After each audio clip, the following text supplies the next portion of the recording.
자, 제가 잠깐 짧게 기도하고 시작할게요. 하나님 감사합니다. 우리의 눈과 귀와 마음을 좀 열어주십시오. 하나님 우리 말씀 앞에 겸비하게 아버지께 우리를 비춰주시고 조명해 주시길 구합니다. 우리 중심 가운데 하나님 안에 다른 짐들이 있다면 그것이 무엇인지 드러내 주시고 우리가 하나님만 순결히 섬길 수 있도록 성령께서 우리에게 은혜를 베풀어 주십시오. 하나님께 맡깁니다. 예수의 이름으로 기도드립니다. 아멘.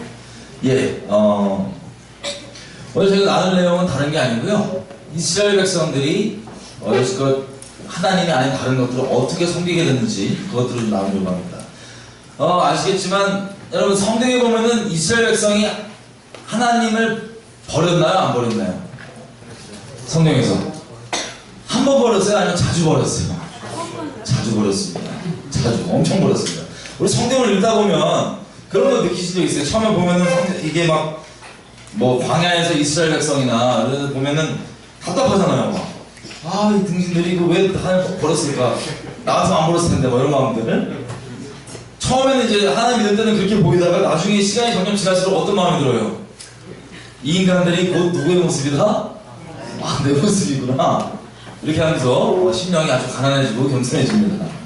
자, 이스라엘 백성들이 정말 처음에는 갑갑해 보이는데 계속 보다 보면 내 모습이구나 하면서 이제 하나님께서 내가 하나님 앞에 뭘 잘못했는지 그리고 뭘 주의해야 되는지를 알아가면서 주님을 섬기게 됩니다. 성경은 하나님 마음을 알게 해주고 하나님을 알게 하는 통로뿐만 아니라 우리를 훈육하시고 또 책망하시고 징계해 주시고 바른 길로 이끌어 주시기 위한 하나님의 어떤 살아있는 교훈이기 때문에 우리를 모든 선한 길로 인도하게 합당한 그런 하나님의 살아있는 말씀입니다. 그래서 이스라엘 백성들 얘기했던 것처럼 우리가 다 지난 일로서 기록으로 보니까 얘네들이 하나님을 떠났었구나 하고 우리가 알지만 놀라운 사실이 있어요. 그게 뭐냐? 이 기록되어 있던 그 당시 때 이스라엘 백성들한테는 너 하나님 떠났냐고 물어보면 본인들이 나 떠났어 라고 얘기해요 안 해요? 아니에요. 본인 스스로가 하나님을 떠났다고 생각한 적이 없어요. 이게 충격입니다. 본인 스스로는 한 번도 하나님 떠난 적이 없어요. 근데 선지자나 인사들이 와서 계속 얘기하는 말은 뭐냐면 돌아오라는 거예요. 그럼 얘네가 황당하게 어디로 돌아오란 말이냐 대체. 떠난 적이 없는데. 여러분 이스라엘 땅에 가면 이스라엘 여기 뷰티풀 처치 가나요? 막 가고 그러면 이제 가끔 그런 얘기 본 적 있어요? 골동품들 막 나오는 데들 막 아랍 형들이 막 파는 데 있어요. 그런데 가면 골동품이라서 별다른 거 아니에요. 어디 가갖고 막 파다 보는데 뭐 나오는 거예요 그냥. 그 땅이 워낙 그 옛날 역사가 묻혀있던 땅이다 보니까 거기서 나온 어떤 우상들 중에 보면 여호와의 짝, 뭐 아세라신 이런 식으로 우상들이 있으면 그 옆에 기록되어 있는 게 세트로 기록되어 있어요. 하나님과. 그게 무슨 얘기냐? 그 당시 때 이스라엘 백성들이 그 땅에서 우상 숭배했던 흔적들이잖아요. 그죠? 이들이 왜 자신들이 하나님을 떠난 적이 없다라고 생각하냐? 정말 떠난 적은 없어요. 어떻게 보면. 근데 하나님을 떠나진 않았지만 잡것들은 겸하여 섬겼어요. 마음에. 근데 그 겸하여 섬긴 게 전혀 걸림이 되거나 문제가 안 되는 거예요. 왜? 다 그러니까 주변에서. 여러분 요시야 왕 때 보면 되게 충격적인 기록인데 요시야 왕 때 여호와의 성전 안에 뭐가 있냐면 여러분 우상 숭배하는 사람들은 대부분 우상 숭배가 이 예배의 모양이 어땠냐면 우상 앞에서 애기들 있죠. 우상 앞에서 막 성적으로 난잡한 짓을 집단으로 하는 그게 우상 숭배 예배였어요. 실제 우상 숭배 예배. 그리고 그 음란의 극은 결국엔 동성욕에 빠지다 보니까 그 우상 숭배의 절정은 동성이 동성을 성적으로 하는 그 짓이 우상 앞에 벌어지는 그런 우상 숭배의 모양이었습니다. 근데 요시야 왕 때만 해도 그게 이스라엘 백성 가운데 아무렇지도 않게 대부분 그러고 있었기 때문에 잘못된 줄 몰랐어요. 이스라엘 백성들이. 근데 그래서 이 여호와의 성전 안에 그 솔로몬이 만들었다고 하는 그 영광의 성전 안에 뭐가 있냐면 그 남창들의 집이 있었어요. 그 남색한 그게 아무렇지도 않았어요. 이스라엘 백성들한테. 뭐 어떠냐 다 그러는데 남녀한테. 근데 이게 잘못된 지 언제 알았냐면요. 성전이 무너진 것을 고치기 위해서 막 고치고 있는데 그때 그 중에 고치고 있는 그 공사하고 있던 제사장 중에 하나가 율법책을 그때 발견을 해요. 그래가지고 이걸 딱 읽어보니까 충격을 받는 거예요. 왜? 아니 자기들은 하나님 잘 섬기고 있다고 생각했는데 알고 봤더니 그 온갖 끔찍한 짓을 다 하고 있으면서도 자기는 하나님 잘 섬기고 있다고 착각하고 있었단 말이에요. 근데 율법을 딱 읽어보니까 너무 충격을 받아갖고 요시야 왕한테 들고 와서 그 앞에 펴서 읽어요. 왕이시여 이거 들어보십시오. 이게 여호와의 율법입니다. 그리고 막 읽는데 이걸 듣다가 요시야 왕이 통곡을 하면서 옷을 찢고 땅을 치고 난리가 나는 거예요. 왜? 하나님의 말씀이 이렇게 얘기했었는데도 불구하고 우리가 전혀 하나님을 섬긴다고 하면서 우리가 멋대로 만든 하나님을 섬기고 있었지 이 말씀에 있는 그대로 하나님을 섬기고 있는 게 아니었던 거예요. 통곡하면서 애곡하면서 하나님 앞에 막 회개를 합니다. 요시야 왕이. 우리가 이렇게 하나님의 저주를 우리가 부르고 있었구나. 그러면서 그때부터 요시야 왕이 말씀을 따라서 말씀이 먼저 딱 파악이 되니까 말씀을 기준으로 남유다를 개혁을 하기 시작합니다. 그게 우리가 알고 있는 남유다가 예레미야 시대 때 심판으로 전쟁 끌려가기 직전에 마지막 큰 부흥이었던 6월절을요 이스라엘 백성이 출애굽한 다음에 처음으로 말씀 그대로 다 지키는 게 요시야 왕 때가 첫 번째였어요. 그 전까지 히스기야 왕 때 한 번 지켰는데 그때는 말씀 그대로가 아니고 말씀에는 좀 어겼지만 날짜도 좀 지났지만 의미가 중요한 거니까 의미를 되새기자 하고 히스기야 왕 때 이렇게 한 번 했고 그 이후로 이스라엘 역사상 출애굽 이후로 처음으로 이 6월절을 말씀 그대로 지킨 건 딱 한 번 언제? 요시야 왕 때입니다. 다시 얘기하면 6월절이 뭐예요? 우리 예수 그리스도의 십자가죠? 십자가 복음의 부흥이 예레미야 때 남유다가 심판받기 전에 마지막에 있었던 그 큰 부흥이 언제냐면 바로 요시야 때입니다. 그때까지 말고 생각해보세요. 이스라엘 백성이 스스로 하나님을 잘 섬기고 있다고 착각하고 있었던 거예요. 그 끔찍한 우상 숭배와 잡다한 다른 신들을 함께 섬기고 있으면서 오해를 했던 겁니다. 그래서 하나님께서 어떻게든 거기서 건져주려고 선지자들을 보내면 말씀 앞에 돌아보는 게 아니고 스스로를 그냥 아우 저거 왜 헛소리 하냐 그러고 자꾸 막 짜증냈던 거예요. 하나님의 자비를 그렇게 무시하다가 예레미야 때 결국에는 그렇게 끌려가는 것을 보는 게 우리가 읽고 있는 이스라엘의 역사입니다.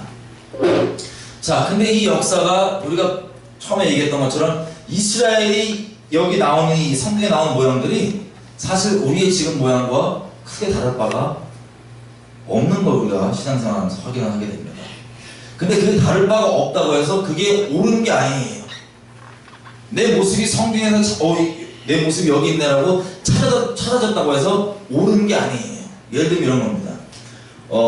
우리 예수님께서 비유를 많이 드시는데 비유 중에 씨 뿌리는 자의 비유를 했어요. 혹시 기억나세요? 씨 뿌리는 자의 비유?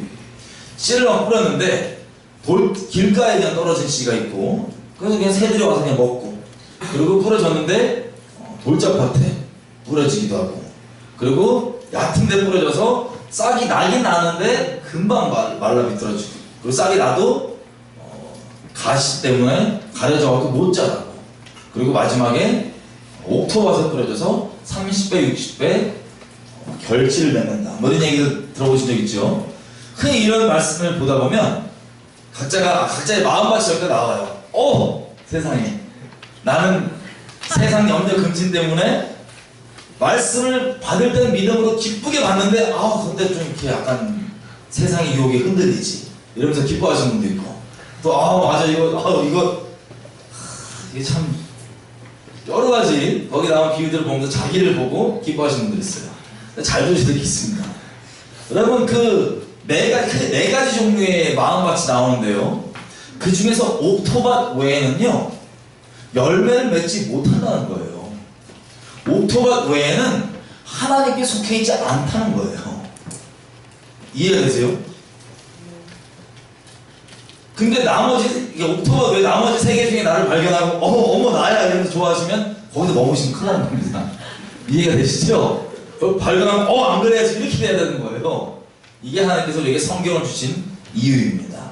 그러니까 이스라엘 백성도 마찬가지고 우리가 이스라엘 백성의 모양을 봤을 때 얘네가 진짜 이랬네 그러면 내 모습이야. 거기서 멈추면 안 되는 거예요. 그죠?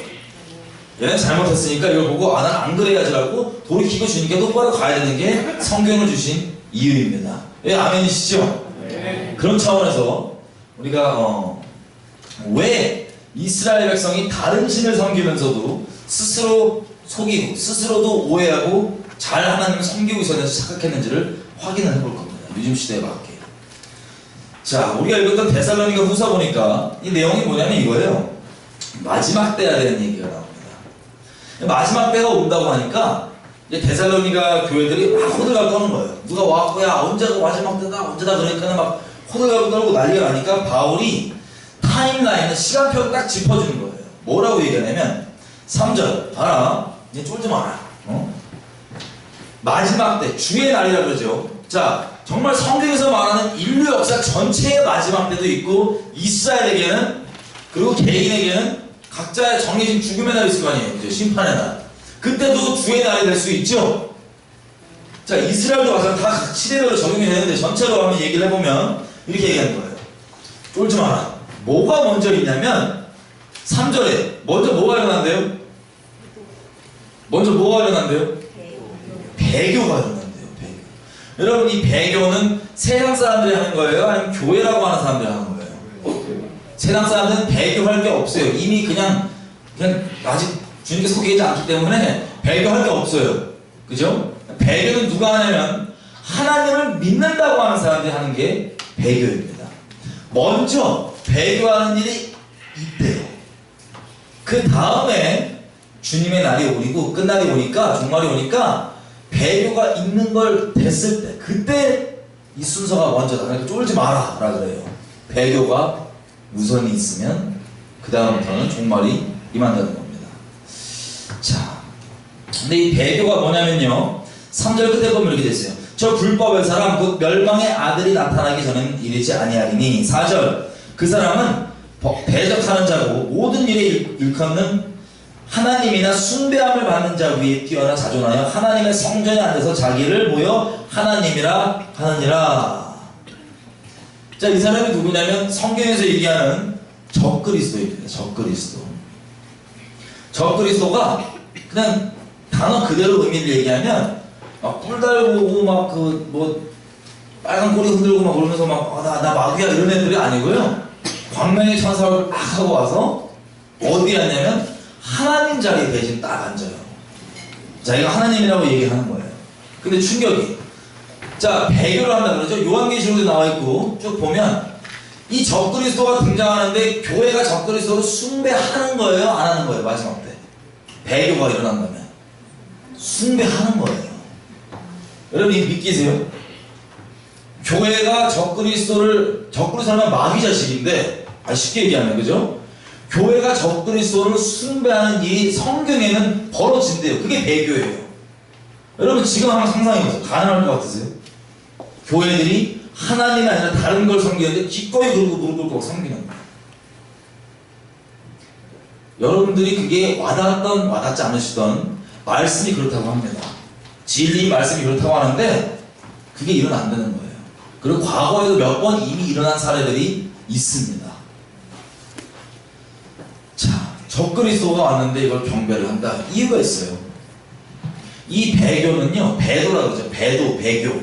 이 배도는 인간적인 기준으로 나쁜 사람이라서 배도를 하는 게 아니에요. 나빠서 그런 게 아니에요. 잘못 알고 있어서 그래요. 이 마귀인데, 본질은 마귀인데 겉에는 광명의 천사 얼굴 딱 가면 쓰고 가서 나 하나님이야 이러는데 사람들이 맞아요 이렇게 해준단 말이에요. 그리스도인 척하는, 그리스도 자리를 대체하는 적그리스도. 자, 그렇게 환영을 하는데 그걸 읽어보겠습니다. 9절, 10절부터 이 악한 자, 적그리스도가 임하는 것은 불의의 모든 속임으로 멸망하는 자들에게 임하리니 이는 저희가 진리의 사랑을 받지 아니하여 구원함을 얻지 못함이니라. 이 적그리스도가 거짓말로 속이는 거 아니에요, 그죠? 이 속이는 게 누구에게 적용된대요? 10절 보니까 뭐를 받는 자들에게? 멸망받는 자들에게. 그러니까 진리를 따르는 게 아니라 거짓말을 믿는 자들에게 이 거짓말이 먹힌다는 거예요. 그래서 멸망을 받는데 10절 보니까 이유가 있습니다. 영적인 이유가. 왜 저들이 거짓말을 믿고 멸망당하냐? 어떤 사랑을 안 받아들였기 때문이에요? 진리의 사랑을 안 받아들였기 때문에 거짓말에 속는다는 거예요. 여러분, 이 세상에서 사랑의 종류가 많아요, 적어요? 뭐 각 사람마다 사랑이 뭐냐 물어보면 아주 그냥 다 틀리게 얘기합니다. 정의가 다 달라요.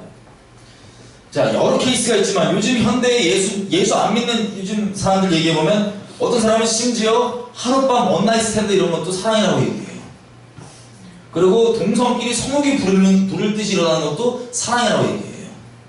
동성애라고 그러잖아요. 그죠? 아주 사랑이라는 그 표현이 별의별 각 사람마다 다 달라요. 근데 성경은 그런 내 개인이 정의하고 내 개인이 동의하는 그 사랑 말고요, 성경이 말하는 진리의 사랑이라는 게 따로 있는데, 그 진리의 사랑을 거부한 자들은 거짓말을 믿고 멸망당한다는 거예요. 진리의 사랑을 거부한 상태이기 때문에 거짓말에 속는다는 거예요. 그 다음 좀 되게 무섭습니다. 11절 이렇게 돼 있어요. 그러므로 하나님이 뭐를 역사한대요? 유혹을 저들 가운데 역사하게 하사 거짓 것을 믿게 내버려 두심은 12절 진리를 믿지 않고 불의를 좋아하는 모든 자로 심판을 받게 하려 하시느니라. 와, 이거 미혹을 누가 역사하게 한대요? 하나님이 그렇게 역사하게 내버려 둬버린다는 거예요. 이게 되게 무서운 말입니다. 심판을 받게 하려, 그래 그럼 해봐, 너 믿고 싶은 대로 믿어봐 라고 내버려 두시고 때가 차면 심판하신다는 거예요. 되게 무서운 말씀입니다. 그죠? 자, 이 동일한 내용이 성경에 여러 군데 나와요. 왜냐하면 이 역사가 반복됐었기 때문에. 자, 이사야서 66장 가보겠습니다.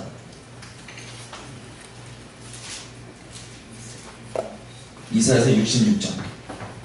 저 물 마셔야 되죠, 이거? 네, 감사합니다. 2절, 3절, 4절이에요.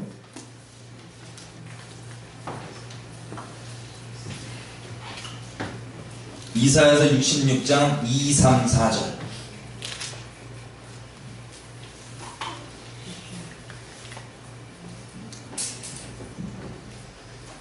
다 피셨어요? 같이 읽어볼게요. 2절이요. 중간부터 읽겠습니다. 무릇 마음이 가난하고 심령에 통회하며 나의 말을 인하여 떠는 자, 그 사람 내가 권고할 것이지만, 이게 무슨 뜻이냐? 여러분, 심령이 가난한 자가 복이 있다고 하죠? 하나님께서 바라시는 제사는 껍데기 예배 이런 형식 이전에 통회하는 심령이라고 그러시죠? 정의를 딱 해줘요. 심령이 가난하고 하나님 앞에, 그리고 정말 중심에 통회하는 자는 뭘 두려워하냐? 하나님의 말씀을 경외한다는 소리예요. 그게 심령 가난하다는 소리입니다. 이해되세요? 심령이 가난하기 때문에 나의 말씀을 인하여서 두렵고 떨림으로 내 말씀을 경외하는 자들은 하나님이 어떻게 한대요? 내버려 두신대요? 아니면 take care 하신대요? take care 해주시고, 하나님 경외하는 자들은. 그 다음에 3절입니다. 경외하지 않는 자들의 권모양이 나와요. 소를 잡아들이는 것은 살인한 것 다름이 없고, 어린 양으로 제사 드리는 것은 개의 목을 꺾은 것 다름이 없고, 예물을 드린다고 해도 돼지의 피와 다름이 없고, 기도한다고 분향하는 것은 우상을 찬송함과 다름이 없지 않은 그들은 자기의 길을 택하며 그들의 마음은 가증한 것을 기뻐한 즉. 자, 3절에 보니까 이 사람들이 예배의 모양이 있어요, 없어요? 종교의 모양이 있어요, 없어요? 종교의 모양은 분명히 있는데 중심이 하나님께 있지 않은 거예요. 특별히 말씀이신 하나님께 있지 않은 거예요, 중심이. 그래서 중심을 하나님을 두렵고 떨림으로 대하고 이런 게 아니고, 그냥 종교 행위는 겉에는 비슷해 보이지만 속 심정은 살아계신 하나님 아니라 다른 걸 섬기고 있는 거예요. 그냥 쉽게 얘기하면, 그죠? 그런 종교의 모양만 있는 자들, 그들에게는 마지막 부분에 저들도 내가 그들 마음에 가지는 것을 기뻐하고 있기 때문에 4절 이렇게 되어 있습니다. 나도 뭐를 택하여서 준대요? 유혹을 택해서 하나님이 주겠대요. 유혹을 내가 그들에게 역사하게 하고 그 무서워하는 것을 그들에게 임하게 하리니 이유가 있습니다. 하나님이 그냥 하시는 게 아니에요. 하나님이 그들을 불러도 돼요, 안 불러도 돼요? 이는 내가 불러도 대답하는 자가 없고 내가 말하여도 그들이 청종하지 않고 오직 나의 눈앞에서 악을 행하며 나의 기뻐하지 아니하는 것을 택하였음이니라. 아멘. 여러분, 오해하시면 안 됩니다. 왜 하나님의 미혹을 역사하게 하냐? 그냥 역사하게 하는 게 아니에요. 수차례 하나님께서 제발 좀 그러지 말라고 돌아오라고 그렇게 얘기합니다. 이스라엘도 보면 그냥 심판하지 않아요. 수많은 선지자를 보내셔서 계속해서 돌아가고 절규를 합니다. 근데 이들이 들어요, 안 들어요? 콧등어 들어요. 왜? 제가 저번 시간에 말씀드렸네요. 말씀은 우리 양심을 찔러 쪼갠다고? 제가 여기서 말씀드렸어요? 안 했나 보다. 안 돼도 헷갈렸나 보다. 자, 예수님은 말씀 그 자체이시죠?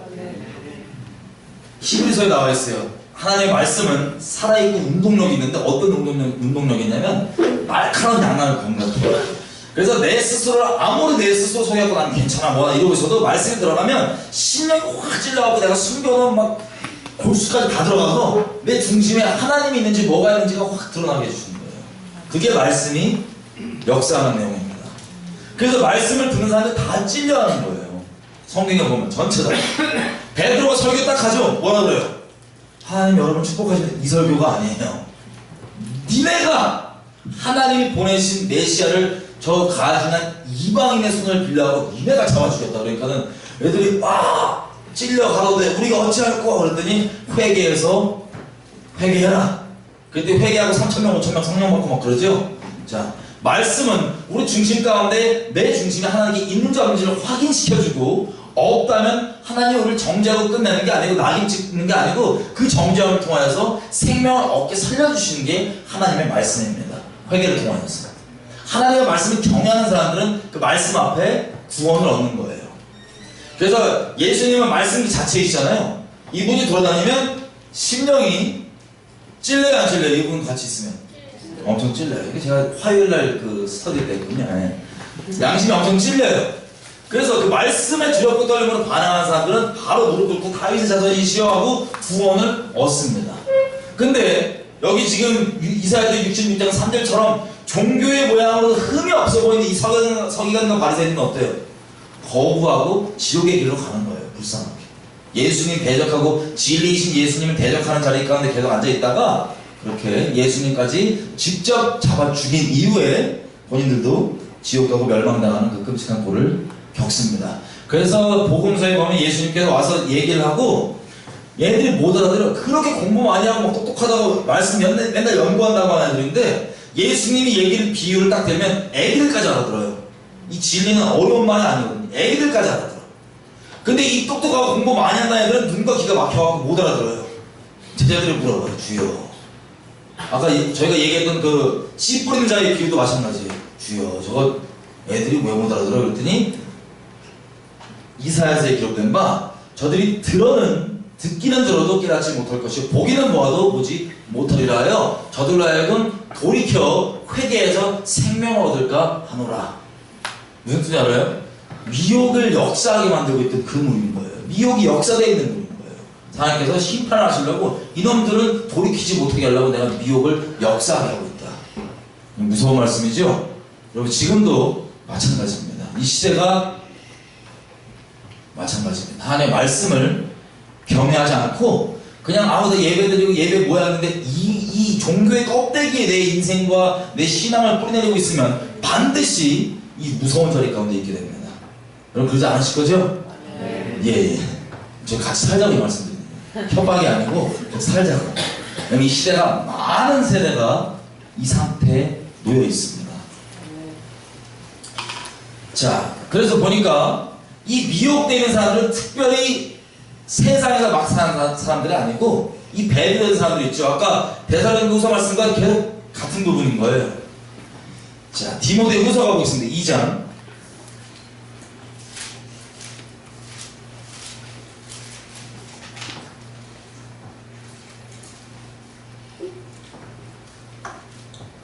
디모데후서 2장. 3장이에요. 3장 1절부터. 우리가 잘 아는 마지막 때에 대한 얘기인데요. 상태에 대해서 이렇게 나옵니다. 3장 1절 네가 이것을 알아라. 말세에 고통하는 때가 이르니 2절부터 보면 왜 고통하지 나와요. 마음의 상태가. 사람들은 자기를 사랑하며 돈 사랑하며 자긍하며 교만하며 회방하며 부모를 거역하며 감사하지 않고 거룩하지도 않고 정없고 원통함 풀지도 않고 참소하기 좋아하고 절제하지 못하고 사나우고 선한 것을 좋아하지 아니하고 4절 배반하고 팔며 조급하고 스스로 높임을 여기고 쾌락 사랑하기를 하나님 사랑과 더하고 이 모든 것들이 있죠. 이 배도되어 있는 이 고통스러운 이 상태의 결론이 뭐냐? 5절이에요. 이들이 뭐가 있다고요? 경건의 모양은 있지만 경건의 능력은 부인하는 자들이에요. 여러분 상상이 되세요? 이 마지막 때에 배도하고 있고 하나님께 완전 떨어져 있는 사람들이 겉으로 볼 때는 하나님께 떨어져 있다 아니면 붙어 있다. 겉으로 볼 때는 경건의 모양이 있다는 거예요. 겉으로 볼 때는. 근데 뭐를 부인한대요? 경건의 능력. 경건의 능력은 뭐예요? 하나님의 말씀입니다. 이 말씀을 부인하는 거예요. 뭐예요? 아까 봤던 것처럼 말씀을 두렵고 떨림으로 대하지 않고요. 그냥 종교행위, 종교생활 가운데 있는 그 상태, 경건의 모양으로는 흠이 없는. 이게 예수님이 있었을 때는 누구에게 있었냐? 여러분 아까 이 배도한 세력은 쉽게 표현하면 적그리스 세력입니다. 그죠? 적그리스 세력인데 예수님 계셨을 때 서기관과 바리새인들 종교적으로 겉으로 봤을 때 흠이 있었을까요? 없었을까요? 없어요. 흠이 없어요. 기도 얼마나 많이 하고 구제 얼마나 많이 하고 말씀 맨날 여는 거예요. 겉으로 볼 때 종교적 흠이 없던 사람들이에요. 근데 이 사람들이 실상은 그리스도의 세력이에요? 아니면 적그리스도 세력이에요? 예수님 잡아 죽이는 마귀 집단이었어요. 이게 무서운 겁니다. 근데 왜 사람들이 많이 속았는지 알아요? 중심을 보고 말씀을 기준으로 보는 게 아니고, 아니 겉으로 볼 때 저 존경받으시는 분이, 저 기도 많이 하시는 분이, 저 말씀 많이 읽으신 분이 잘못 알겠어? 이런 사람을 기준으로 갖고 있다가 적그리스도 자리에 서게 되는 거예요. 여러분 마태복음 24장을 보면 예수님께서 마지막 때에 대해서 얘기할 때 제자들이 물어봐요. 주여 마지막에는 어떤 징조가 있습니까? 물어봤더니 이런저런 징조를 얘기하시기 전에 제일 먼저 경고하시는 게 이걸 경고하세요. 너희가 사람의 미혹을 받지 않도록 주의해라. 사람의 미혹을 받지 않도록 주의해라. 그게 뭐냐? 여러분 지금 이스라엘 가시면요, 이스라엘은 역사적으로 지역적으로 적그리스도형이 아주 견고한 진을 트고 있는 곳입니다. 왜? 하나님의 말씀을 맡은 선지자들을 잡아 죽여요. 선지자가 미워서가 아니고 말씀을 마음에 두기 싫어하는 죄성으로서 죽이고 싶은 걸 자꾸 얘기하니까. 그리고 예수님도 왔더니 잡아 죽여요. 적그리스도형이 오랫동안 역사에 왔고 견고한 진을 잡고 있는 그곳인데, 거기서 제가 한 예를 들어 드릴게요. 이 사람의 미혹이라는 게 뭔지. 말씀이 기준이냐 사람이 기준이냐 이건데, 말씀 외에 사람 볼 때 좋아 보이는 게 기준이냐, 이거 미묘해 보이지만 엄청 차이가 있습니다. 제가 종교인 하나를, 유대인 종교인은 지금 이 바리새인들의 직속 후계자들이에요. 지금 이스라엘에 있는 종교인들.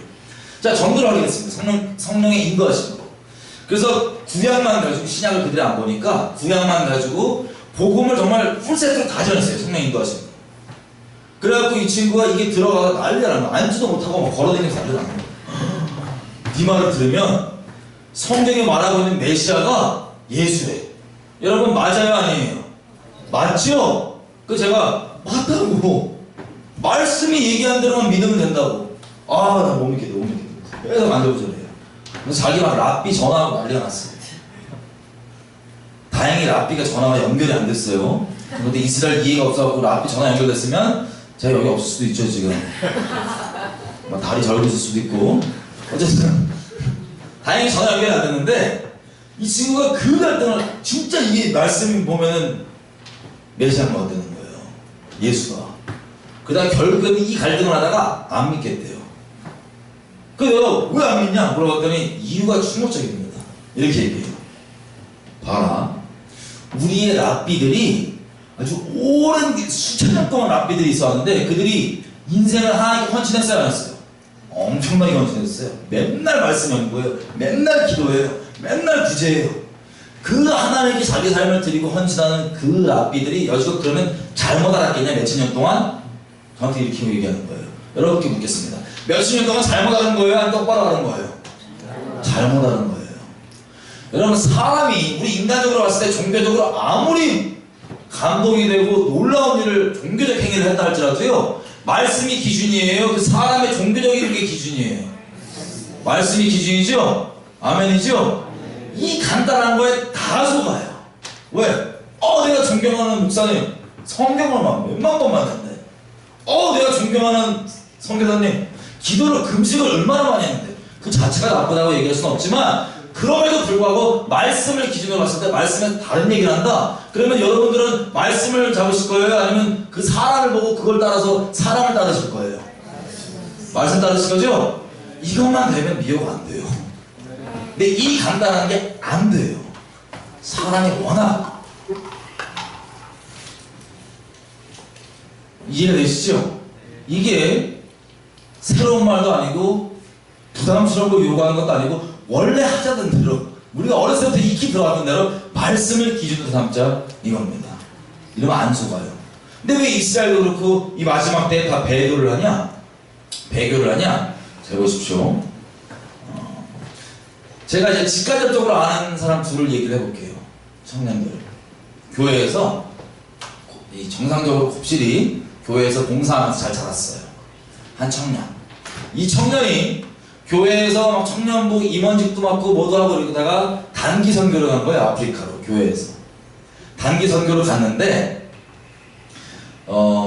단기 선교 갔다 온 이후에 하나님 떠났어요. 이 여자애가. 떠난 이유가 뭐냐? 아프리카에 갔더니 찢어지게 가난한 사람들이 있어요, 없어요? 너무 찢어지게 가난한 사람들을 보고 이런 가난을 방치하시는 하나님이면 난 그 하나님 안 믿겠다는 거예요. 그래갖고 떠났어요. 그리고 또 한 청년은 얘가 이제 방황하다가 예수 믿고 해갖고 막 방언도 받고 까락까락 막 신나게 되겠는데 안 보이더라고요, 잠깐. 나중에 만나서 물어봤더니 얘가 하나님을 안 믿겠대요. 자기는 하나님 떠났대요. 왜 떠났냐 물어봤더니 인도 여행을 갔어요. 인도로. 인도에 가면은 그 계급제가 확실하거든요. 카스트제도 언터처블 막 아시죠? 막 최악의 계급 막 땅바닥 널브러 잡고 초점 없이 눈에 막 이런. 자, 이런 사람들을 보고 얘가 이런 걸 내버려 두시는 하나님이면 안 믿겠다는 거예요, 지금. 그냥 떠났대요. 여러분, 이런 얘기 들어본 적 있으시죠, 얼핏?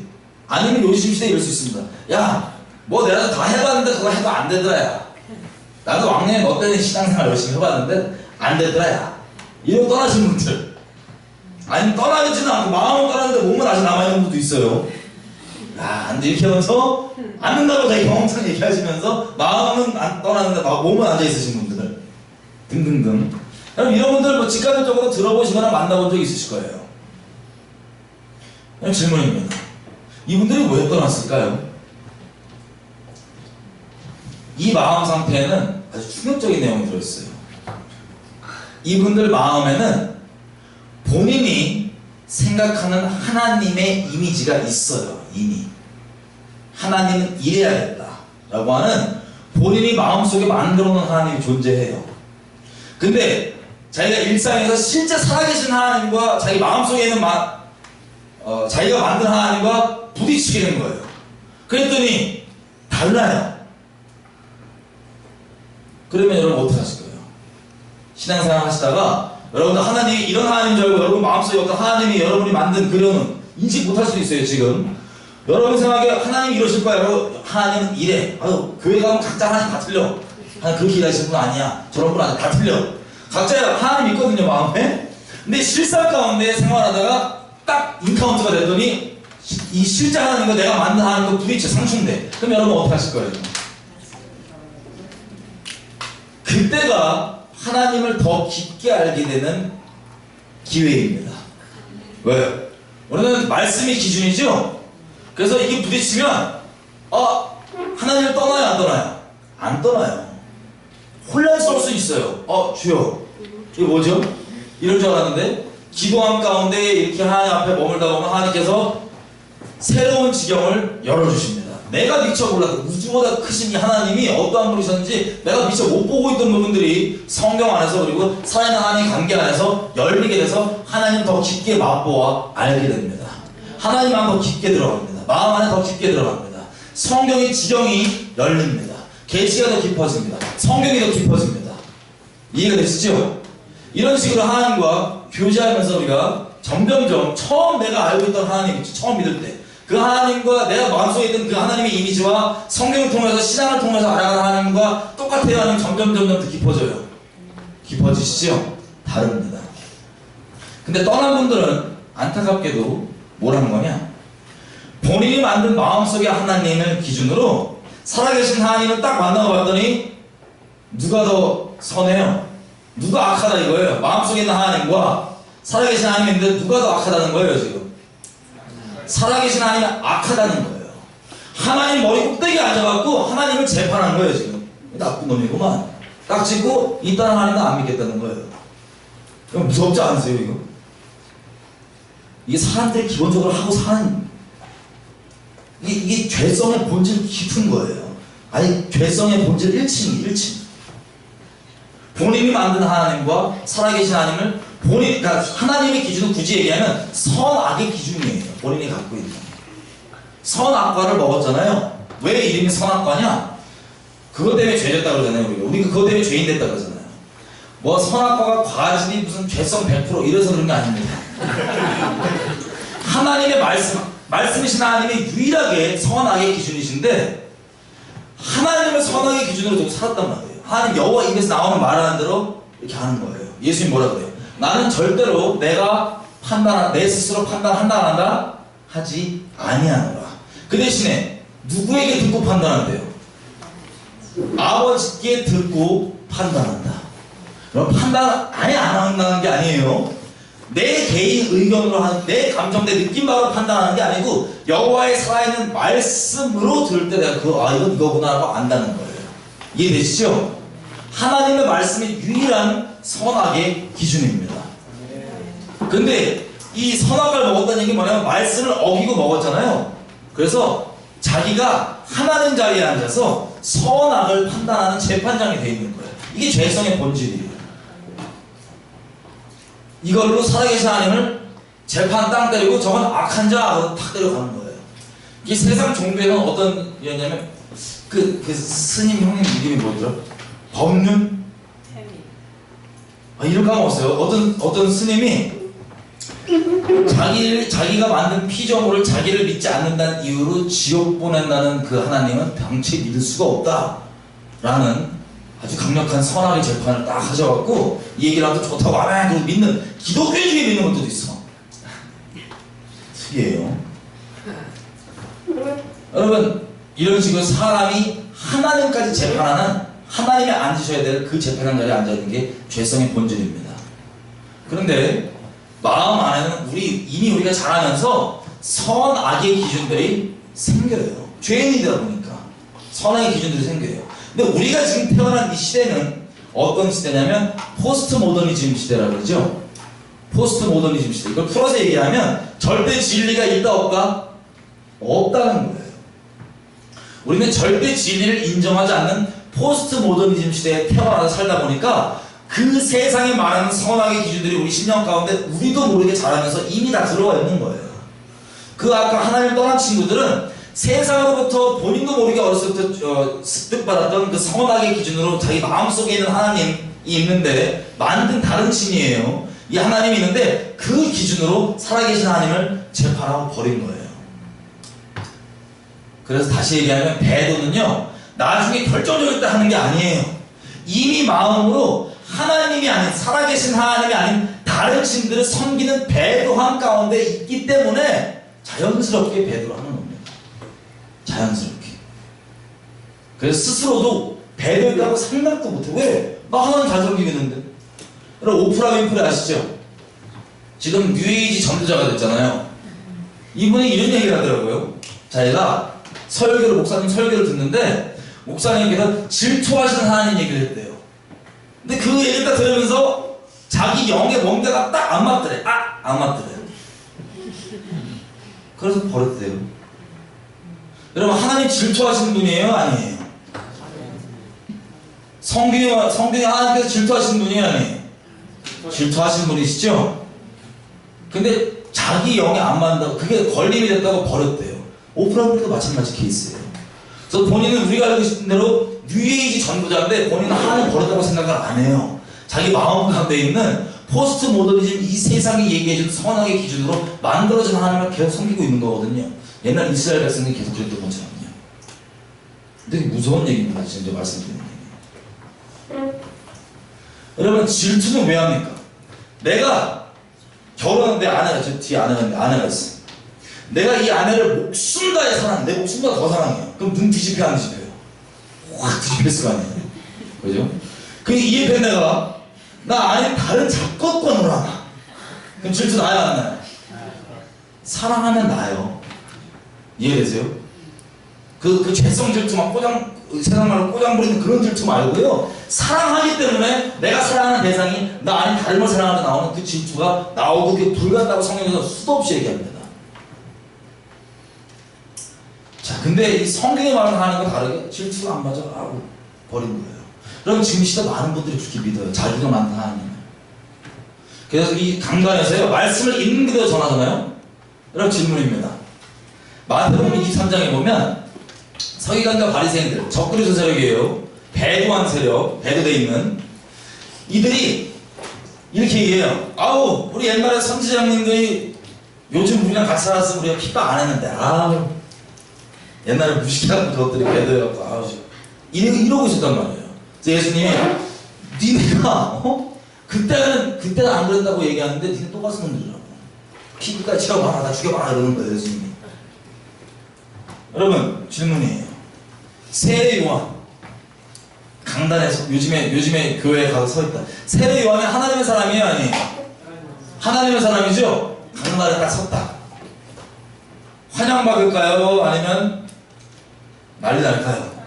난리 나는 거예요. 네가 구원받았다고 착각하지 마라.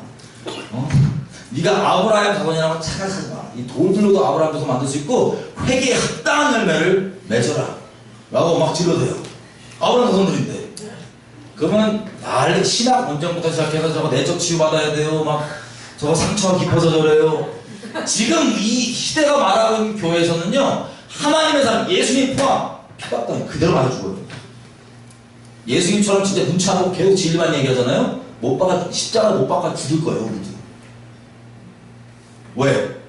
우리 이 시대가 말하고 있는 이 적당히 사람 기준에 좋아 보이고 선하 보이는 이런 것들 따르고 그리고 죄송한 얘기지만 뷰티풀 교회를 그렇다는 게 아니에요. 상당수의 교회가 능력을 있냐? 말씀 그대로 믿는 교회는 능력이 제한이 없습니다. 왜? 사람에게 능력이 나오는 게 아니라 하나님께 나오게 되는 거고 그래서 초대교회 흔히 우리가 얘기하는데 시스템이 좋아서 신학이 정립돼 있어서 뭐 이게 좋아서 조직이 좋아서 그래서 능력이 나오는 게 아니에요. 정말 말씀 그대로 믿었기 때문입니다. 근데 그 말씀 그대로 지금 얘기하면 워낙 다른 하나님의 마음에 많이 있고 거기에 비위 맞춰주는 말씀들 정말 진리가 아니라 사람 기분 안 나쁘게 만들고 단순히 사람 그냥 간지럽혀주고 하는 그 말씀들이 모든 웬만한 우리 사람들에게 다른 칠을 만든 게 있기 때문에 교회가 이렇게 능력이 지금 상실되어 있는 상황인 거예요. 여러분 성경에서 아무리 우상 숭배하고 난리가 나 있는 저 바벨론 제국도요 하나님의 말씀이 있는 그대로 믿기로 결정한 다니엘과 3명만 딱 4명이 마음 정했더니 바벨론 제국이 통째로 다 뒤집혀져요. 그 하나님이 우리가 지금 하는 섬기는 하나님과 똑같아요? 다른 하나님이에요? 같은 하나님입니다. 그 4명이면 뒤집어지는 그 우상 숭배라도 뒤집어지는데 지금은 예수 믿는 사람이 1000만 명 있다고 하는데 진리가 활용 못 받고 능력 다른 능력이 아니에요. 표적과 기적 이런 차원의 능력을 얘기하는 게 아니에요. 정말 진리를 믿는 믿음으로 사는 그 성경으로 나오는 그 능력 상실된 지가 오래돼요. 다시 얘기하면 다른 신을 섬기고 있는 겁니다. 성경에 말하는 신은 그 하나님은 4명만 똑바로 섬겨도 뒤집어지는데 그래서 이 포스트 모더니즘 시대 때 우리 신약관에 들어와 있던 선악의 기준들로 만들어진 그 하나님 너무나 큰 내용이겠지만 몇 가지만 예를 들어서 한번 얘기를 해볼게요. 절대 진리가 없다 그러니까 이런 식입니다. A라는 사람이 있고 B라는 사람이 있습니다. 둘이 예수님이 그러죠. 내가 화평을 주러 온 줄로 착각하지 말아라. 나는 화평이 아니라 범을 주러 왔다. 그래서 집안 내에서도 진리에 속하게 되면 다툼이 있어요 없어요? 분쟁이 나온다는 거예요. 그게 분쟁 자체가 나쁜 게 아니에요. 오해하지 마세요. 근데 이 시대 가운데 만든 하나님에 의하면 만약에 예수님에 분쟁이 있으면 아유 하나님 저런 분 아니셔 라고 이미 그 하나님을 낙인 찍고 끝내요.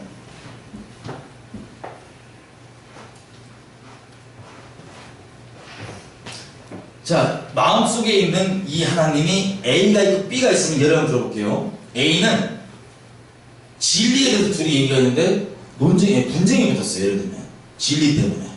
진리 외에 다른 것들은 뭐 알아서 저는 신경 안 씁니다. 만약에 근데 진리만 얘기해볼게요. 그것도 핵심적인 진리, 뭐 부분적인 뭐 본질적이지 않은 거 빼고 핵심적인 진리. 둘이서 이것 때문에 예수님 말씀하신 것처럼 화평이 아니라 칼부림이 나요. 지금 분쟁이 붙었어요. A가 있고 B가 있어요. A는 진리의 증인입니다. 확실한 진리의 증인. B는 진리 외에 다른 소리를 막 하는 거예요. 우기고 있는 거예요. 그러면 분쟁이 있을 거 아니에요. 그죠? 이때 이 세상이 말하는 선악의 기준으로 한번 얘기를 해보면 첫 번째 케이스, 이 둘이서 계속 분쟁하는 게 아니고 적당히 이 세상이 얘기하는 대로 네 의견도 맞고 네 의견도 맞으니까 정반합 중간 합의점을 찾아서 합의 보고 끝내자. 그러고 중간 합의로 딱 끝냈어요. 분쟁이 끝납니다. 이게 첫 번째 케이스예요. 두 번째 케이스, 합의를 안 해요. 이 A가. 왜? 이거는 영혼을 살리는 중요한 진리이기 때문에 이건 안 된다. 이게 잘못 알고 있다. 이거야. B야, 네가 잘못 알고 있으니까 이 진리 똑바로 알아야 된다. 그래서 너도 두 번 받고 너도 주변에 진리 전할 거 아니냐. 그렇게 하고 분쟁이 안 끝나요. 계속. 그러면 자 보세요. 이게 두 번째 케이스입니다. 그럼 이 세상이 말하는 기준으로 봤을 때 A죠. A.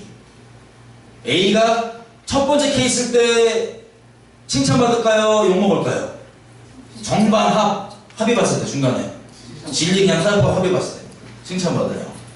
그죠? 하나님 보시기엔 이게 옳은 걸까요? 아니면 안 옳은 걸까요?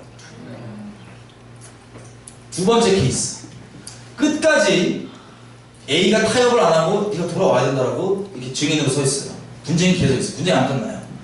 세상에 봤을 때 이거 욕해요, 안 해요? 욕해요. 세상에 봤을 때 교만해 보여요? 안 교만해 보여요? 교만해 보여요. 하나님 봤을 때는 이게 교만한 거예요? 아니면 정말 말씀 앞에 겸손한 거예요? 겸손한 거예요. 세상에 봤을 때 이 A라는 사람이 사랑이 있어요? 없어요? 없어 보여요. 하나님 앞에는 이 사람이 사랑이 있는 거예요? 없는 거예요? 있는 거예요. 여러분, 제가 단순하게 몇 가지 예를 들었지만요, 이렇게 선악이 뒤바뀌어 있어요. 이 시대가 말하는 선악의 기준과 성경이 말하는 선악의 기준. 그래서 그 진리의 사랑을 정리를 해보면 이게 뭐냐? 여러분, 자녀가 마약 중독자예요. 예를 들어서 너무 심한 케이스네. 예를 드는 거예요. 여러분, 자녀가 마약 중독자예요. 그러면 이놈을 때려서라도 마약에서 건져주는 게 사랑이에요? 아니면 내가 널 어떻게 기분 나쁘게 하겠니? 나는 오직 친절, 너의 기분을 절대 안 건드려. 난 널 존중, 있는 그대로 마약 쭉 하세요. 자, 이 두 가지 케이스 중에 어떤 게 진리의 사랑일까요? 그냥 친절하게 기분 안 나쁘게 하면서 내버려 주는 거, 아니면 때려서라도 마약에 건져주는 거. 어떤 게 진리의 사랑일까요? 때려서라도 마약에 건져주는 게 진리의 사랑이겠죠? 성경에 말하는 사랑이 어려운 게 아니에요. 죄에 거하고 있으면 하나님이 왜 선지자분을 책망하냐? 거기 있으면 하나님의 거룩하신 때문에 심판이 임하니까 제발 나와 살라고 진리의 사랑으로 건져주려고 하는 거예요. 근데 지금 이 시대는 완전 종교화되고, 이 세상이 말하는 종교화되어 버려갖고요, 그게 선악의 기준이 확 바뀌어 있는 거예요. 그래서 이 진리의 사랑을 저버리고 기분 안 나쁘게 해주는 거예요. 예를 들면 누가 떨어지는데 막 앞을 못 보고 바로 앞에 떨어지는데 막 가요. 운전해서. 이거를 제가 예를 들면 막 소리치고 막 던져갖고 이 사람을 멈추게 했어. 내가 딱 가다가 낭떠러 앞에서 멈추고 돌아보더니 이래. 너 지금 나한테 야라 그랬니? 너 나 언제 봤다고 반말하니? 기분 나쁘네. 이러고 승질을 내. 이해는 됩니다. 승질을 내는 그죠? 근데 이렇게 멈추고 이 야라고 소리 질렀던 게 그 사람 기분 나쁘게 하는 게 목적이에요? 아니면 어떻게든 살리려는 게 목적이에요? 살리려는 게 목적이죠. 지금 이 시대는요, 진리의 사랑을 잃어버리고 생명을 건지는 게 뭔지, 거룩이 뭔지 기준을 잃어버렸기 때문에 이 생명을 살리려는 사랑에 대해서 이 본질을 못 봐요. 뭐만 보냐? 어머! 야라 그랬어. 진짜 무식한 놈. 사랑 없어. 기분 나쁘게 소리 질렀어. 막 승질내. 막 이런 껍데기들 있죠. 이게 사랑의 기준을 다 판단하고 가버리는 거예요. 그래서 예수님도 오면 잡아 죽이려고 할 거예요. 예수님이 선지서 이 성경에 보면 그대로 한번 보세요. 그냥. 여러분이 갖고 있는 편견만 다 빼고 이 복음성 한번 딱 보세요. 예수 옆에 있으면 엄청 부담스러운 분이에요. 막 우리 생각하는 것처럼 다 안아주고 이런 개념이 아니에요. 진리의 사랑으로 아버지가 죽어갖고 주여 나 장례식만 치르고 오면 안 돼요 그랬더니 그 인간적으로 훈훈하게 아프지 힘들지 가서 하고 와 걱정하지 마 걱정하지 이래야 되는데 주님 뭐라 그래요? 죽은 사람은 죽은 사람끼리 장사 지나라고 따라와. 이거 들으면 상처받았네 내적 치유 난리가 나요 요즘 시대에는. 이 주님이세요. 네? 우리가 보는 관점이랑 아예 다르더라고요. 이 종교에서 말하는 이 선악의 기준 여기에 익숙해져갖고 이 있는 그대로 말씀을 못 받으면 여러분 배도된 상태이실 겁니다. 그걸 돌이키자고 말씀드리는 거예요. 생명을 건져야 되니까. 자, 이런 식으로 선악의 기준이 완전 바뀌어 있고요. 이렇게 진리의 사랑이 아니라 세상이 정의한 그 사랑으로 되어 있는 이 하나님이 우리 각자의 심령 가운데 있고 그걸 섬기고 있는데 그게 성경에 말하는 하나님이 아니에요. 그게 다른 신입니다. 그게 이스라엘이 섬기면서도 전혀 하나님을 떠난 적이 없다고 생각했던 가짜 다른 신인 거예요. 이 우상이 지금 시대 가운데 만능합니다. 여기는 여러분들에게 상당수가 있을 수 있어요. 정죄해서 미워해서 말씀드리는 게 아니고 돌이켜 생명 얻자는 겁니다. 자, 그래서 몇 가지 질문을 드릴게요. 이 확인을 위해서. 여러분 우리가 갖고 있는 인간적 기준, 내 기준, 사람들이 갖고 있는 선악의 기준, 인본주의라고 그럴게요. 인본적인 기준으로 봤을 때 하나님은 긍정적인 분이세요? 아니면 부정적인 분이세요? 보통은 하나님 긍정적인 분이시라고 배우잖아요. 엄밀히 얘기하면 하나님은 긍정적이신 분도 아니고 부정적이신 분도 아니고 그냥 하나님이세요. 우리 갖고 있는 기준으로 딱 잘라서 규정할 수 있는 하나님이 아니고 이분은 구별되어 있는 하나님이세요. 아멘이시죠? 우리가 갖고 있는 이 세상이 말하는 그 기준으로만 자꾸 보려고 그러니까 괴물 하나님이 나오는 거예요. 우리 마음껏. 이분은 하나님으로 딱 봐야 됩니다. 말씀이 말씀하시는 게 하나님 그대로.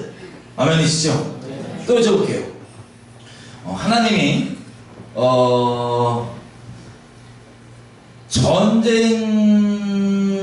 전쟁주의 하나님이세요? 아니면 평화주의 하나님이세요?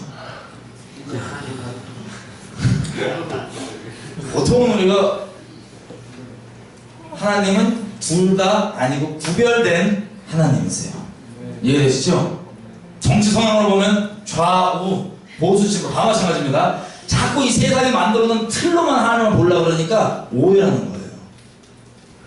하나님은 하나님이십니다.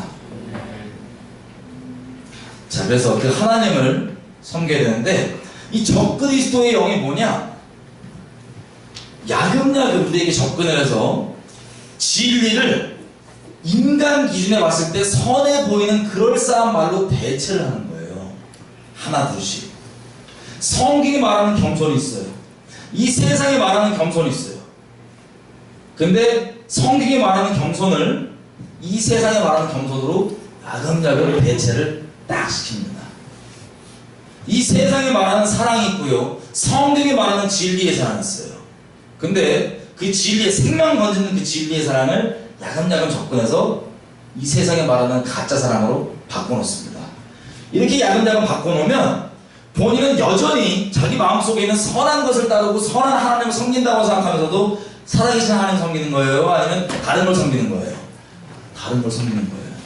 여러분 마지막 때 이 성경에 보면 예수님이 이러죠? 제자들아 너희가 내 이름으로 인하여서 죽기까지 핍박받을 건데 너희를 죽일 거야 애들이 와서. 근데 애들이 죽일 때 누구 이름으로 죽이냐? 내 이름으로 너희를 죽여버릴 거야. 기억나세요? 요한복음에? 여러분 왜 그럴까요? 마지막 때가 되고 이 배도가 만연해지면 성경 그대로가 핍박받아요. 무식하다고 미련하다고 심지어는 저 극우 꼴통이라고 핍박받아요. 성경 그대로가. 그래서 모두가 평화를 얘기할 때 다 동성애이고 뭐가 해피 투게더 같이 있자 다 이럴 때 누가 아니라 그래요.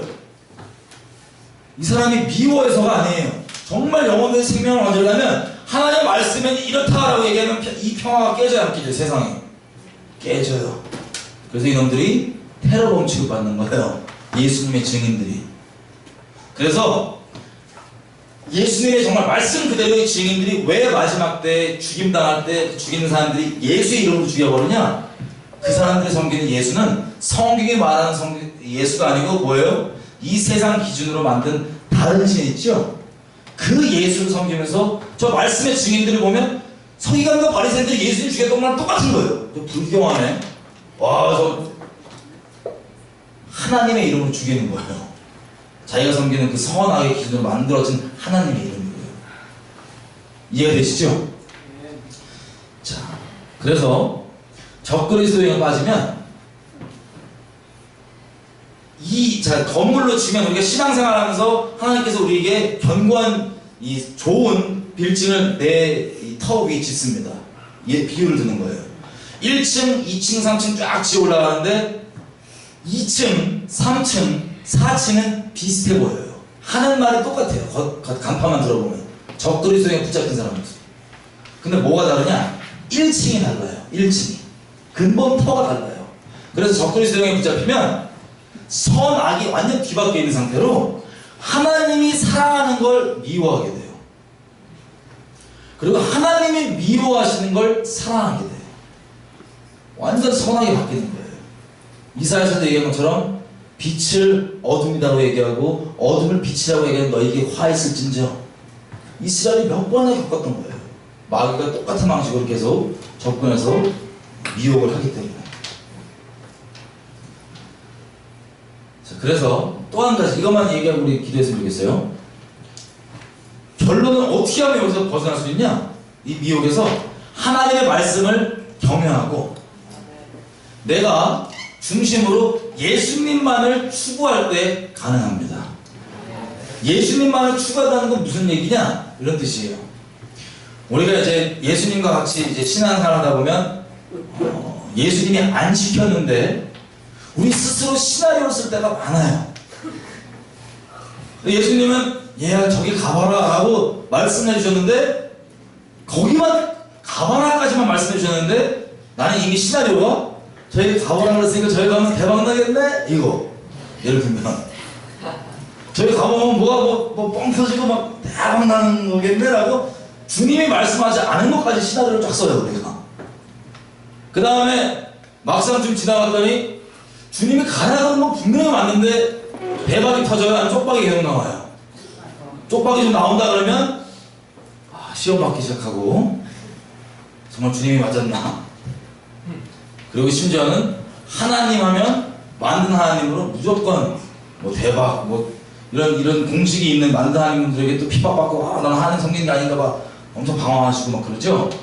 하나님은 예수님이 힌트를 주십니다. 예수님이 하나님을 어떻게 섬기셨는지 이 땅에 계셨을 때 딱 목적이 이거예요. 하나님을 경외하는 것을 기쁨으로 삼는 거예요. 뭐냐? 하나님을 섬겨서 나오게 되는 콩고물이 있을 수 있어요. 하나님 만국의 근원이시니까, 그죠? 근데 그걸 보고 따르는 게 아니고요. 주시는 분도 가져가시는 분도 여호와시고 세상 기준으로 높이시는 분도 낮추시는 분도 여호와시고 세상 기준으로 가난하게 하시는 분도 부하게 하시는 분도 여호와시고 그것 때문에 하나님 앞에 기쁘고 슬프고 하는 게 아니고 하나님 따르는 것 자체 하나님만을 경외하는 것 그 자체를 기쁨으로 삼았느니라. 이게 예수님께서 하나님을 섬기는 방법이에요. 하나님 안에 있으면 하나님을 추구하다 보면 하나님께부터 나오게 되는 열매가 있습니다. 성령의 열매들 뭐 화평, 뭐 희락 여러 가지가 있죠. 근데 만약에 하나님을 추구하다가 나올 수 있는 그 열매들을 보고 아무리 그 성령의 열매를 할지라도 그 열매가 하나님 자리를 또 대체할 수도 있어요. 예를 들면 하나님을 추구하는 성령의 열매로 화평이 나오잖아요, 그죠? 근데 이거를 아예 예단을 해보려고 어떻게 하냐면 화평이 하나님이야. 하나님은 화평이라고 딱 종교 공식을 만들어요. 그러면 정말 미묘해 보이고 맞아 보이지만 달라요. 하나님은 또 대적할 수 있어요. 왜? 하나님은 화평이라고 왜 성경에 나와 있으니까. 하나님 화평이적으로 돌아다니는데 옆에 이제 믿는 사람을 봤더니 안 믿는 집안에 이 집이 있게 됐어. 그럼 예수 믿는 것 때문에 사단 나요 안 나요?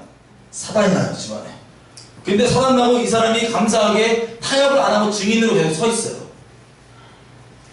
증인으로 서 있으면 어떻게 되냐? 하나님께서 분쟁이 목적이 아니고 증인된 그 모습을 통하여서 그 분쟁의 대상들이 때가 됐을 때 하나님께서 그들에게 증거해주면 이 같은 진리 가운데 들어오게 됐어. 같이 예수님 안에 들어오게 돼서 예수님 안에서만 화평을 누리게 됩니다.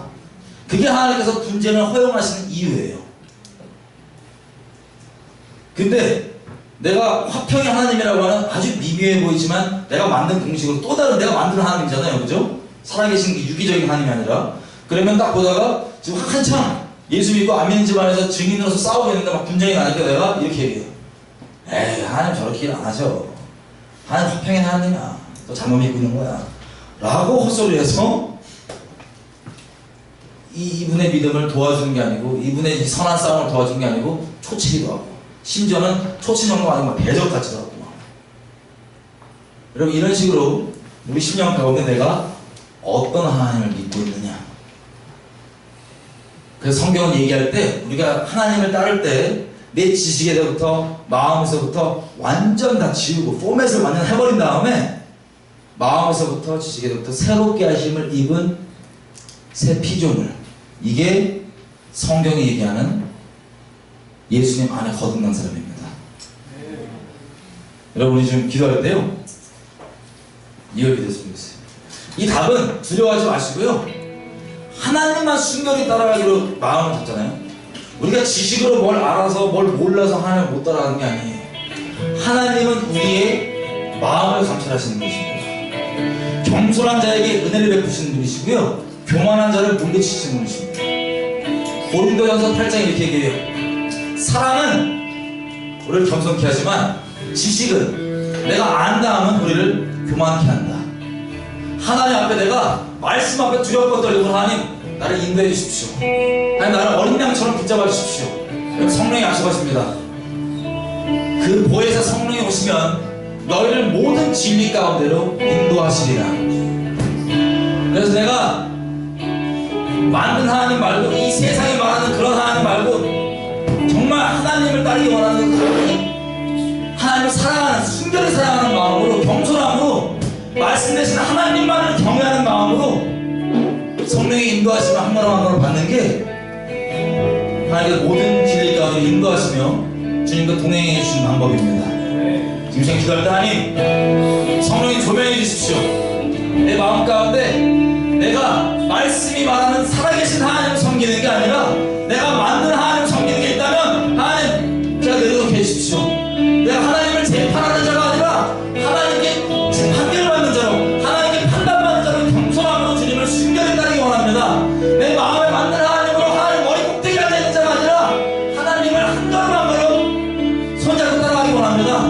내 마음에 다른 것들 말고 살아계신 하나님께로만 가기 원하고 내가 하나님께서 사랑하는 것을 사랑하기 원하고 하나님께서 미워하는 것을 미워하기 원하는 하나님의 마음을 나누는 하나님의 동행하는 그런 한몸된 자로 신부로 주인 따라가기 원합니다. 나를 같이 인도해 주십시오. 주여 한번 좀 기도하시겠습니다. 주여 성령님 임하십시오.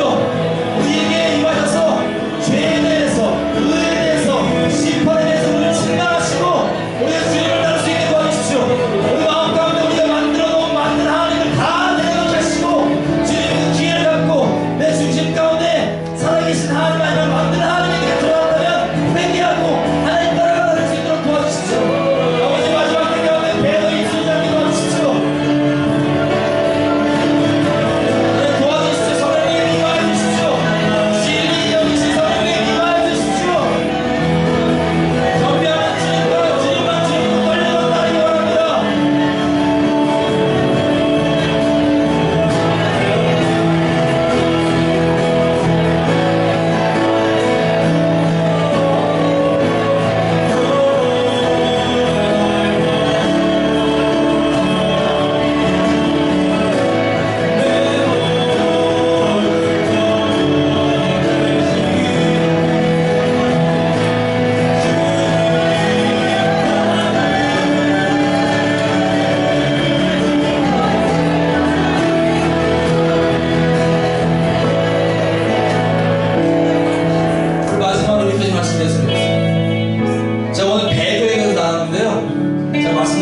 나를 순결한 그리스도의 신부로 삼아주십시오. 그 진리는 다 순결이 아니라 성경이 말씀하시는 그 하나님의 진리인 것을 내가 믿습니다. 내가 다수를 따른 것도 아니고 사람을 따른 것도 아니고 사람에게 미혹되지 아니하고 하나님만 따라가기 원합니다. 나를 붙잡아 주십시오. 내 마음을 순결케 하십시오. 주님의 순결한 신부로 주님 따라가기 원합니다. 배도하지 않고 순결한 주님을 맞이하는 신부가 되기 바랍니다. 주여, 오늘 준비하시겠습니다. 주여! 사람 눈치 보지 않고 사람 두려워하지 않고 하나님만 두려워하기 원합니다. 많은 사람들이 얘기한다고 해서 그것이 진리가 아니고 적은 사람이 얘기한다고 해서 그것이 진리가 아닌 것이 아니라 우리 성경이 말하는 진리의 의지 인도와 생각을 내가 예수님을 따라가기 원합니다.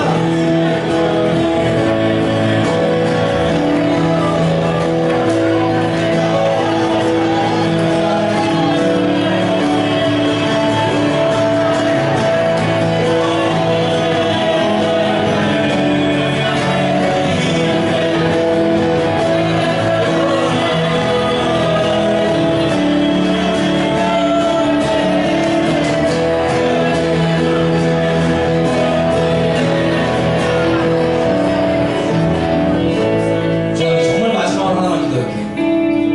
우리가 지금 봤던 것처럼 배도 가운데 있으면 하나님께서 미혹을 역사하게 하셔서 거짓 것을 믿게 하십니다.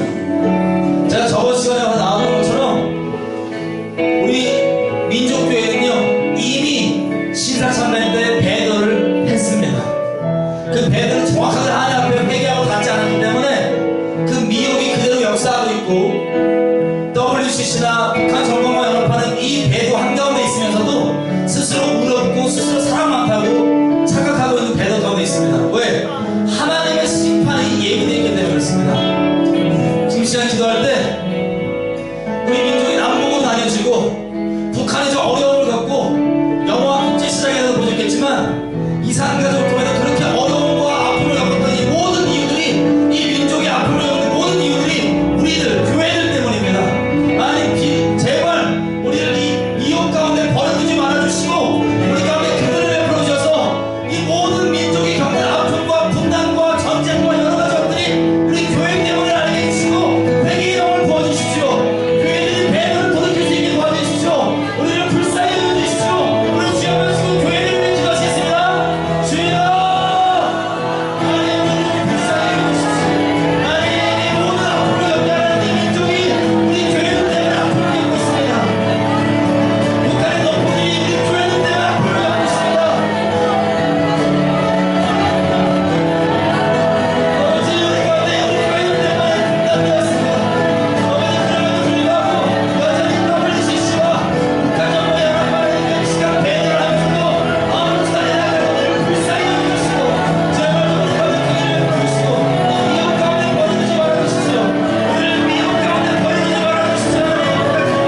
그리고 오직 주님의 말씀만이 우리가 살아가는 모든 기준이 될 수 있도록 그렇게 되기 원합니다. 주님 그렇게 해주시옵소서. 주님께 다 드립니다. 주님께 감사드리며 우리 주 예수 그리스도 이름으로 기도를 드립니다.